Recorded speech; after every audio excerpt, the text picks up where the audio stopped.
All right, you guys, hello. So, we are going to talk about how to begin our colored pencil mandala.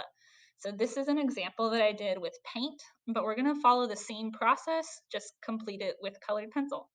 So, what we need to do first is find our piece of paper that is 8 by 8. So, if you came to class this week, if you came to class um, in person this week for the first time, you got a piece of paper that's the right size, and we already did these lines. If you were not in class this week, this is what you missed. So, first thing we're going to do is separate some measurements to get ready for creating our mandala. So, if you remember, I talked about only having to design one part of this entire circle. So I only designed this one tiny pie piece, and then I repeated that pie piece over and over again to create this whole design. So when you're creating your mandalas, you're going to have the option of creating a smaller thumbnail sketch that could be more detailed and repetitive, or a larger thumbnail sketch where you have more space to make your design. Either way, you're going to have to make the following measurements on your 8 by 8 piece of paper. So, taking a ruler and making sure that our paper is 8 inches by 8 inches, I'm going to first make a big X. So I'm going to line up my ruler with the corners, and I'm going to make a very, very light line because I'm going to have to erase parts of it later. So I'm going to make a light line that's going to go from one corner to the other corner. I'm going to go ahead and do that same thing on the other side. So now I have an X going across my page. What I also need is a vertical and a horizontal line. So in order to do that, I am going to have to do some measuring. So if my paper is 8 inches by 8 inches, then the middle should be 4. So I'm just going to go ahead and put a mark at 4 right there. Do the same thing on this side. And then make myself a line that goes all the way across.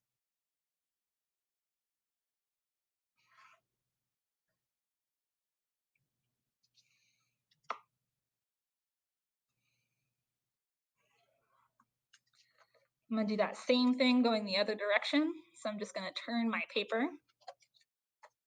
Again, make a mark at 4 inches on either side. And then make a line that goes across this way. So the reason why we're dividing our paper up like this is so that we can know where to put that pie piece that you're designing in order to trace it.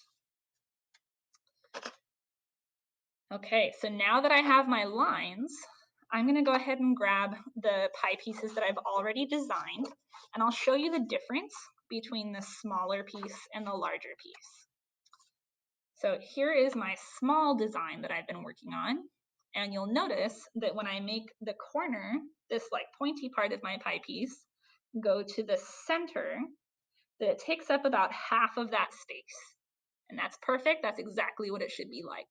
So if you're deciding to do this smaller pie piece, you're going to have 2 of these smaller pie pieces per measurement that we just created, right? So there's this big kind of triangle piece here.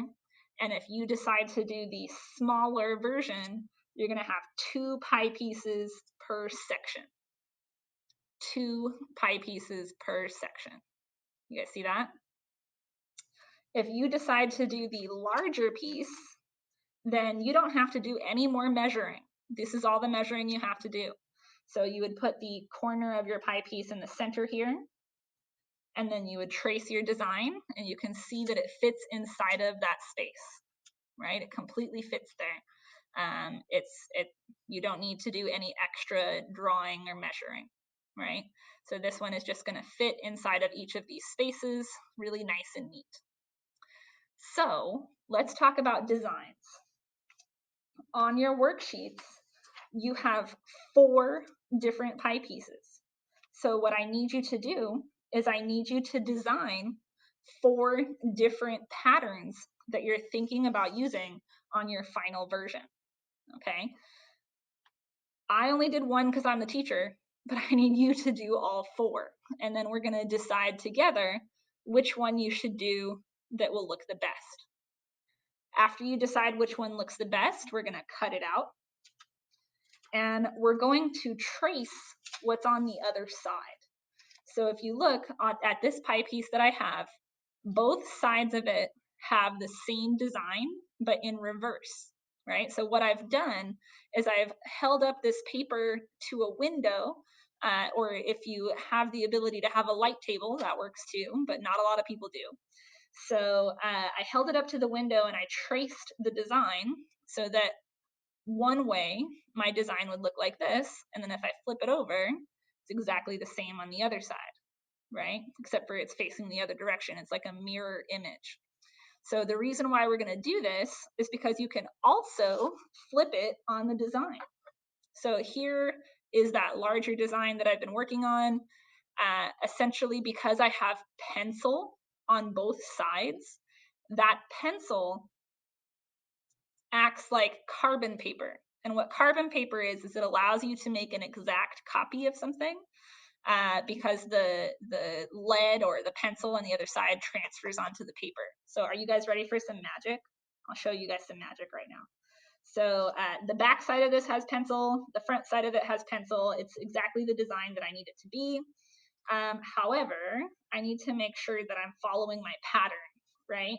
So on this piece, I had the wave facing to the left, and then I just picked it up and flipped it over. In this piece, I had the wave facing to the right. So now I'm gonna pick it up and flip it over one more time, and it needs to face this direction this time. So I'm gonna tape it down, facing that direction.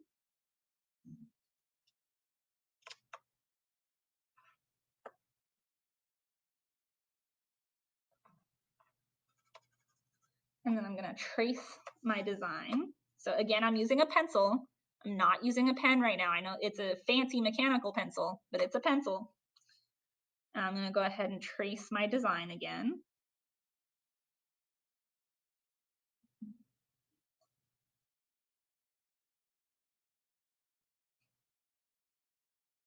You guys, it's gonna be magic. Are you waiting? Are you on the edge of your seat?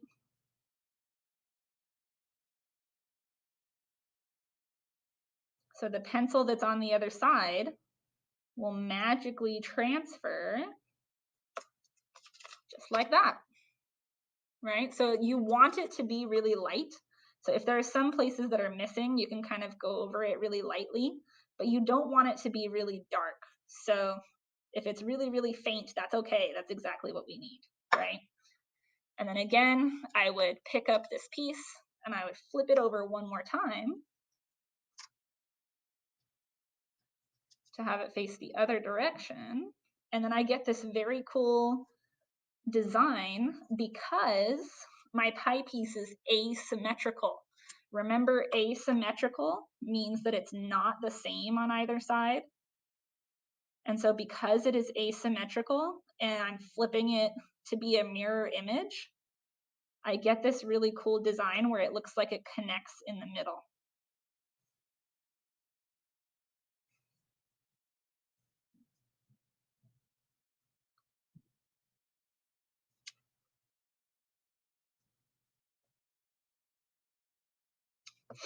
Ta-da! So again, the way that I did that was just by holding up my pie piece to a window so that I could see through it, and I traced the same design on the front and on the back. So now I have this cool pattern where it looks like it's big in the middle and gets smaller going that way in either direction. The wave looks like it's going 2 directions, and that's because I made my design asymmetrical and made it go off the edge so that it would transfer and make this cool design. So your goal is going to be to, first of all, come up with 4 different designs. And then second of all, pick the one that you like the best, cut it out, and trace it onto that piece of paper that you got when you came to school in person this week. So don't worry about filling it in with colored pencil just yet. All I want you to do before I see you 2 weeks from now is just get this piece of paper, this final piece, filled in with your design, and then we'll add colored pencil to it together after spring break. So hopefully this was helpful, and I will see you guys in person again soon.